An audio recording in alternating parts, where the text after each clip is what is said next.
what kind of was your decision thought process of like, why get into our business? Why get into our industry? Yeah. So like I said, I was doing the whole guns, tactical gear type deal. And I, I had at that point had like a team. I had some, people taking orders and stuff under me in the sales team, and was doing really well and bringing money in. My frustration though was that I was in charge of bringing the money in. I was doing the things that I was supposed to be doing, but I wasn't in control of purchasing, which, I need products to sell in order to make money.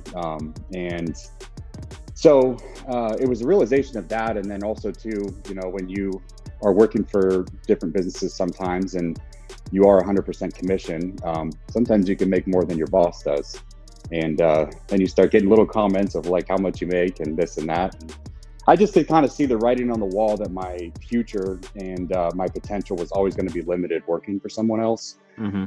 And so then I started to think, well, like, okay, I'd maybe like to have my own business. What am I good at? Well, nothing. I'm good at sales, I guess. So like, and then I started to think, maybe real estate would be a good fit. And it was actually, my wife and I this was 2014 or 15. We were in the hot tub at Lifetime Fitness in Dublin. And I had just gotten an email that from my boss that essentially he didn't order any of the new products that we needed.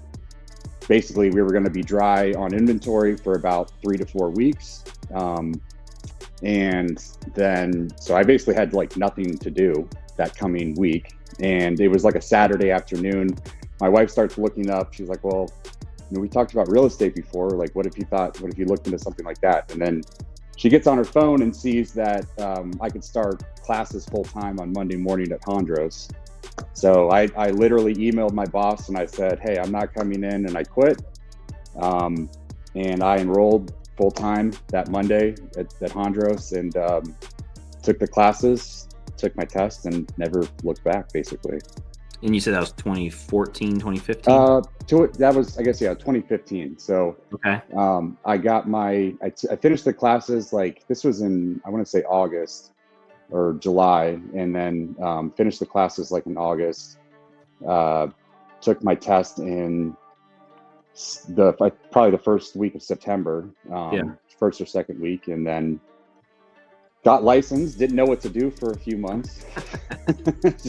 Yeah, we'll talk about that here in a second. So, it really sounded like you were just kind of, needing a little bit more control, and, you weren't really set up, in your previous career to like really kind of take things and run with it. If, it's hard to sell something if you don't have the product.